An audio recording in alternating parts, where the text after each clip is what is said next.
ನಮ್ಮ ಇವತ್ತಿನ ಸಮಗ್ರ ಜೀವನ ಶೈಲಿಯಲ್ಲಿ ಒಂದು ಮುದ್ರದ ಬಗ್ಗೆ ನಾನು ಹಂಚ್ಕೊಳ್ಳೋ ಪ್ರಯತ್ನ ಮಾಡ್ತೀನಿ. ಆ ಮುದ್ರ ರುದ್ರ ಮುದ್ರ. ರುದ್ರ ಮುದ್ರ ಅನ್ನೋದು ಒಂದು 20 ನಿಮಿಷದಿಂದ 40 ನಿಮಿಷ ಮಾಡ್ಬೋದು ಪ್ರತಿ ದಿವಸ, ಬೆಳಗ್ಗೆ ಸಾಯಂಕಾಲ. ಓಕೆ, ಸೊ ಈ ಮುದ್ರ ಅದ್ಭುತ ಮುದ್ರ ಅಂತ ಹೇಳ್ಬೋದು. ರುದ್ರ ಮುದ್ರ, ಇದರ ಹೆಸರು ರುದ್ರ ಮುದ್ರ.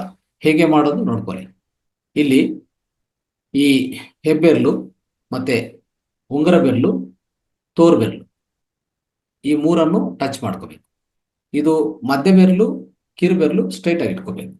ನೋಡ್ಕೊಳ್ಳಿ ಈ ರೀತಿ. ಓಕೆ, ಈ ರೀತಿಯಲ್ಲಿ ಇಟ್ಕೊಳ್ಳಿ. ಇದು ಹೀಗೆ ಇಟ್ಕೊಂಡು ಹೀಗೆ ಮಾಡಿಕೊಂಡು ತೊಡೆ ಮೇಲೆ ಇಟ್ಕೊಂಡು ನಿಟಾರಾಗಿ ಕೂತ್ಕೊಂಡು ಬಾಯಾಗಿ ಕೂತ್ಕೊಂಡು ಶ್ವಾಸನ ಗಮನಿಸ್ತಾ, ಇಲ್ಲಾಂದ್ರೆ ದೀರ್ಘವಾದ ಉಸಿರಾಟ ಮಾಡಿಕೊಂಡು ಮೊದಲನೇದಾಗಿ, ಆಮೇಲೆ ನಾರ್ಮಲ್ ಶ್ವಾಸವನ್ನು ಗಮನಿಸ್ಕೊಂತ ಈ ಮುದ್ರವನ್ನು ಅಭ್ಯಾಸ ಮಾಡಿ. ಇದು ರುದ್ರ ಮುದ್ರ. ಓಕೆ, ರುದ್ರ ಮುದ್ರ. ಸೊ ಈ ಮುದ್ರದ ಪ್ರಯೋಜನಗಳೇನು ಸ್ನೇಹಿತರೆ? ಈ ರುದ್ರ ಮುದ್ರ ಮಾಡ್ತಾ ಇದ್ರೆ ನಮ್ಮ ಬ್ಲಡ್ ವೆಸಲ್ಸ್ ಅಲ್ಲಿರುವಂತ ಯಾವುದೇ ಒಂದು ಬ್ಲಾಕ್ಸ್, ಅಂದ್ರೆ ಈಗಾಗಲೇ ಈ ರಕ್ತನಾಳ ಒಳಗಡೆ ಬ್ಲಾಕ್ಸ್ ಆಗಿದೆ ಅಂತ ಹೇಳ್ತಾ ಇರ್ತಾರೆ, ಆ ಬ್ಲಾಕ್ಸ್ ಅನ್ನು ತೊಲಗಿಸ್ತದೆ, ಅರ್ಥ ಮಾಡ್ಕೊಳ್ಳಿ. ಮತ್ತೆ ಈ ನಮ್ಮ ಈ ರಕ್ತ ಪ್ರಸರಣನು ಸ್ಥಿರೀಕರಣ ಮಾಡುತ್ತೆ. ಇದರ ಈ ಪ್ರಯೋಜನ ಅದ್ಭುತ ಪ್ರಯೋಜನ. ಆಮೇಲೆ ನಮ್ಮಲ್ಲಿ ಯಾವುದೇ ಒಂಥರ ಕೆಟ್ಟ ಆಲೋಚನೆಗಳಿದ್ರೆ ಎಲ್ಲ ಹೋಗಲಾಡಿಸ್ತದೆ. ಒಳ್ಳೆ ಆಲೋಚನೆಗಳು ಬರುವಂತ ಅವಕಾಶ ನಮಗೆ ಮಾಡಿಕೊಡ್ತದೆ. ಯಾವುದೇ ಡಿಸ್ಟ್ರಾಕ್ಷನ್ ಇರಲ್ಲ. ನಮ್ಮ ಥಾಟ್ಸ್ ಕೇಂದ್ರೀಕರಣ ಮಾಡ್ಬೋದು ನಾವು ಈ ಮುದ್ರ ಮಾಡ್ತಾ ಇದ್ರೆ. ಆ ಜೊತೆಗೆ ನಮ್ಮಲ್ಲಿ ಕಣ್ಣುಗಳ ದೃಷ್ಟಿ ಇದೆಯಲ್ಲ, ಅದನ್ನು ಹೆಚ್ಚು ಮಾಡ್ಕೋಬಹುದು. ಅದೊಂದು ಅದ್ಭುತವಾದ ಫಲಿತ. ಮತ್ತೆ ಇನ್ನೊಂದೇನಂದ್ರೆ ನಮ್ಮ ಶ್ವಾಸ ವ್ಯವಸ್ಥೆಯನ್ನು ಸ್ಥಿರೀಕರಣ ಮಾಡ್ಕೋಬಹುದು, ಶ್ವಾಸ ವ್ಯವಸ್ಥೆಯನ್ನು ಸ್ಟೆಬಿಲೈಸ್ ಮಾಡ್ಕೋಬಹುದು ಇದರಿಂದ. ಇದು ಅದ್ಭುತ ಫಲಿತ. ಮತ್ತೆ ಲಿವರು ಅಂದ್ರೆ ಯಕೃತ್ತು ಮತ್ತೆ ಸ್ಪ್ಲೀನ್, ಗುಲ್ಮ, ಈ ಎರಡು ಅಂಗಗಳ ಕೆಲಸ ಅನ್ನೋದು ತುಂಬಾ ಅದ್ಭುತವಾದ ರೀತಿಯಲ್ಲಿ ಇಂಪ್ರೂವ್ ಆಗುತ್ತೆ ಸ್ನೇಹಿತರೆ. ಆಮೇಲೆ ಈಗಾಗಲೇ ಹೇಳ್ಕೊಂಡಿದ್ದ ಪ್ರಕಾರ ನಮ್ಮ ಹಾರ್ಟ್ ಅಲ್ಲಿ ಅಂದ್ರೆ ಈ ಹೃದಯದಲ್ಲಿರುವಂತ ಆ ಬ್ಲಾಕ್ಸ್ ಅನ್ನು ಸಹ ಇದು ಗುಣಪಡಿಸ್ತದೆ ಅಂತ ಹೇಳ್ಬೋದು. ಇಂಥ ಅದ್ಭುತವಾದ ಮುದ್ರೆ. ಆಮೇಲೆ ವೆರಿಕೋಸ್ ವೈನ್, ಯಾರಿಗೆ ವೆರಿಕೋಸ್ ವೈನ್ ಇದ್ರೆ ಇದು ಖಂಡಿತ ಪರಿಹಾರ ಮಾಡುತ್ತೆ, ವೆರಿಕೋಸ್ ವೈನ್ ಇರುವಂತ ವ್ಯಕ್ತಿಗಳಿಗೆ. ಆಮೇಲೆ ನಮ್ಮಲ್ಲಿ ಜೀವಶಕ್ತಿಯನ್ನು ಹೆಚ್ಚು ಮಾಡುತ್ತೆ. ಆಮೇಲೆ ನಮ್ಮಲ್ಲಿರುವಂತ ಎಲ್ಲಾ ಪಂಚಭೂತಗಳನ್ನು ಬ್ಯಾಲೆನ್ಸ್ ಮಾಡುತ್ತೆ, ನಮ್ಮನ್ನು ಬಲವಾದ ರೀತಿಯಲ್ಲಿ ತಯಾರು ಮಾಡುತ್ತೆ ಈ ಮುದ್ರ. ಜೊತೆಗೆ ಯಾವುದೇ ತಲೆನೋವು, ಡಿಜಿನೆಸ್, ಒಂಥರ ತಲೆ ತಿರುಗುವಿಕೆ, ಮತ್ತೆ ಯಾವುದೇ ಜೀರ್ಣಾಶಯ ಪ್ರಾಬ್ಲಮ್ಗಳಿದ್ರೆ ಅದನ್ನು ಸಹ ಇಂಪ್ರೂವ್ ಮಾಡುತ್ತೆ, ಹೋಗಲಾಡಿಸ್ತದೆ.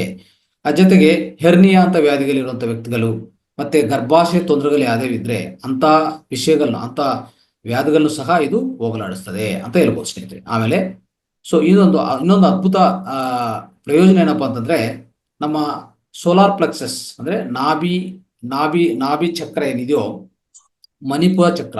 ಮಣಿಪುರ ಚಕ್ರವನ್ನು ಸಕ್ರಿಯಗೊಳಿಸ್ತದೆ. ಸೊ ಈ ರುದ್ರ ಮುದ್ರ ಅಂತ ಅದನ್ನು ತಿಳ್ಕೊಬಹುದು.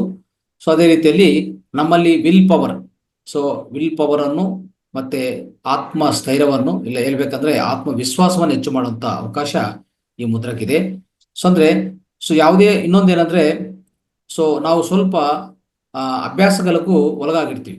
ಅಭ್ಯಾಸಗಳಂದ್ರೆ ನೋಡಿ, ಈಗ ಜಾಸ್ತಿ ಹೆಚ್ಚಾಗಿ ತಿನ್ನುವಂತ ಅಭ್ಯಾಸ ಇರುತ್ತೆ ಸ್ವಲ್ಪ ಜನಗೆ, ಈಟಿಂಗ್ ಡಿಸಾರ್ಡರ್ಸ್ ಅಂತ ನಾವು ಹೇಳ್ತೀವಲ್ವಾ. ಸೊ ಇಂಥ ಈಟಿಂಗ್ ಡಿಸಾರ್ಡರ್ಸು, ಹೆಚ್ಚು ತಿನ್ನೋದು, ಹೆಚ್ಚು ಪರಿಣಾಮದಲ್ಲಿ ತಿನ್ನೋದು, ಅದು ಬೇಕಾಗಿಲ್ಲ, ಅವಶ್ಯಕತೆ ಇಲ್ಲ, ಆದ್ರೂ ಹೆಚ್ಚು ತಿಂತಾ ಇರ್ತೀವಿ. ಸೊ ಅಂತ ವಿಷಯಗಳನ್ನು ಸಹ ಸರಿಪಡಿಸ್ತದೆ ಈ ಮುದ್ರ ಮಾಡ್ತಾ ಇದ್ರೆ. ರುದ್ರ ಮುದ್ರ ನಿತ್ಯ ಅಭ್ಯಾಸ ಮಾಡಿದಂಥವ್ರಿಗೆ ಈ ತಿನ್ನೋ ಪರಿಣಾಮ, ಎಷ್ಟು ಪರಿಣಾಮದಲ್ಲಿ ನಾವು ಆಹಾರ ಸೇವನೆ ಮಾಡ್ತೀವೋ ಅದನ್ನು ಸಹ ಸ್ಥಿರೀಕರಣ ಇಲ್ಲಾಂದ್ರೆ ರೆಗ್ಯುಲೇಟ್ ಮಾಡುತ್ತೆ ಈ ಮುದ್ರ ಅಂತ ಹೇಳ್ಬೋದು ಸ್ನೇಹಿತರೆ.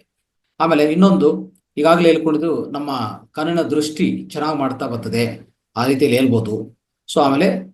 ಈ ಕಣ್ಣಿನ ದೃಷ್ಟಿಯನ್ನು ಇಂಪ್ರೂವ್ ಮಾಡುವಂತ ಅವಕಾಶ ಇದಕ್ಕಿದೆ. ಸೊ ಅದೇ ಅಲ್ಲ, ಇನ್ನು ಏನೇನು ಒಂದು ತೊಂದರೆಗಳೆಲ್ಲ ಸರಿಪಡಿಸ್ತದೆ ಅಂದ್ರೆ, ನಮ್ಮ ಹೊಟ್ಟೆಗೆ ಸಂಬಂಧಿತ, ಈಗಾಗಲೇ ಹೇಳ್ಕೊಂಡಿದ್ದ ಇಂಡೈಜೆಷನ್, ಹೈ ಕೊಲೆಸ್ಟ್ರಾಲ್ ಅಂತ ಹೇಳ್ಬೋದು, ಡಯಾಬಿಟಿಸ್. ಸ್ವಲ್ಪ ಜನಕ್ಕೆ ಡಯಾಬಿಟಿಸ್ ಇದ್ರೆ ವಾಮಿಟಿಂಗ್ ಸೆನ್ಸೇಷನ್ ಬರ್ತಾ ಇರ್ತದೆ. ಆಮೇಲೆ ಈ ಕೆಲೆ ಹೊಟ್ಟೆ ಅಂದ್ರೆ ಲೋಯರ್ ಅಬ್ಡೋಮೆನ್ ಅಂತ ಇದೆ ನೋಡಿ, ಅದಕ್ಕೆ ಸಂಬಂಧಿತ ನೋವುಗಳು, ಪೇಯ್ನ್ ಇದ್ರೆ ಅದನ್ನು ಸಹ ಇದು ಸರಿಪಡಿಸ್ತದೆ ಅಂತ ಹೇಳ್ಬೋದು.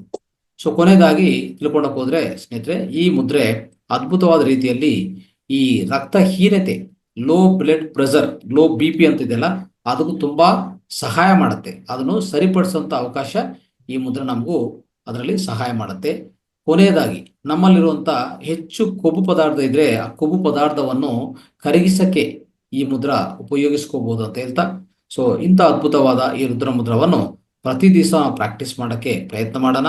ಸೊ ಇನ್ನೊಂದೇನೆಂದ್ರೆ, ಯಾವುದೇ ಮುದ್ರ ಕೆಲಸ ಮಾಡ್ಬೇಕಂದ್ರೆ ಸ್ನೇಹಿತರೆ, ಖಂಡಿತ ಈ ಮುದ್ರ ಮಾಡಿದ ಮೇಲೆ ಪ್ರಾಣ ಮುದ್ರನೂ ಮಾಡಿ. ಒಂದು 5 ನಿಮಿಷದಿಂದ 10 ನಿಮಿಷ ಈ ಮುದ್ರ ಮಾಡಿದ ಮೇಲೆ ಖಂಡಿತ ಅಭ್ಯಾಸ ಮಾಡಿ, ಒಳ್ಳೆ ಫಲಿತ ಸಿಗತ್ತೆ. ಅದು ಒಂದೇ ಅಲ್ಲ, ಇನ್ನೊಂದೇನೆಂದ್ರೆ, ಈ ಮುದ್ರವನ್ನು, ಯಾವುದೇ ಮುದ್ರವನ್ನು ಚೆನ್ನಾಗಿ ಕೆಲಸ ಮಾಡಬೇಕು ಅಂತಂದ್ರೆ ಒಂದು ದಿವಸದಲ್ಲಿ 48 ನಿಮಿಷಕ್ಕಿಂತ ಅಂದ್ರೆ ಕನಿಷ್ಠ ಪಕ್ಷ 48 ನಿಮಿಷ ಮಾಡಲೇಬೇಕು, ಅದಕ್ಕಿಂತ ಕೆಳಗೆ ಮಾಡಬಾರ್ದು ಅಂತ ಹೇಳ್ತಾರೆ. ಅಂದ್ರೆ 48 ನಿಮಿಷ, ಬೆಳಗ್ಗೆ ಒಂದು 20 ನಿಮಿಷ ಅಂತ ಇಟ್ಕೊಳ್ಳಿ, ಮಧ್ಯಾಹ್ನ ಒಂದು 20 ನಿಮಿಷ, ಸಾಯಂಕಾಲ ಒಂದು 18 ನಿಮಿಷ, ಅಂದ್ರೆ ಎಷ್ಟಾಯ್ತು? 40 ನಿಮಿಷ ಆಯ್ತು. ಇಲ್ಲ ಅಂದ್ರೆ ಬೆಳಗ್ಗೆ, ಮಧ್ಯಾಹ್ನ, ಸಾಯಂಕಾಲ 20 20 20 60 ನಿಮಿಷ ಮಾಡ್ಕೊಳ್ಳಿ. ಅಂದ್ರೆ 48 ನಿಮಿಷ ಅಂತೂ ಕನಿಷ್ಠ ಪಕ್ಷದಲ್ಲಿ ಪ್ರತಿ ಮುದ್ರ ಪ್ರಾಕ್ಟೀಸ್ ಮಾಡಿದ್ರೆ ಒಂದು ದಿವಸಕ್ಕೆ ನಿಮಗೆ ಫಲಿತ ಸಿಗತ್ತೆ ಅಂತ ಈಗಾಗಲೇ ಒಂಥರ ಸಂಶೋಧನದಲ್ಲಿ ಅದು ತಿಳಿದು ಬಂದಿರೋದು. ಸೊ ಈ ವಿಷಯವನ್ನು ಹೇಳಕ್ಕೆ ನಾನು ಪ್ರಯತ್ನ ಮಾಡಿದ್ದೀನಿ ಸ್ನೇಹಿತರೆ. ಈ ರುದ್ರ ಮುದ್ರವನ್ನು ನಾವೆಲ್ಲರೂ ಅಭ್ಯಾಸ ಮಾಡೋಣ ಅಂತ ಹೇಳ್ತಾ, ಇವತ್ತಿನ ಕಾರ್ಯಕ್ರಮವನ್ನು ಸಂಪೂರ್ಣವಾಗಿ ಸಂಪನ್ನಗೊಳಿಸುವಂತ ಸಮಯ ಆಸನ್ನವಾಗಿದೆ.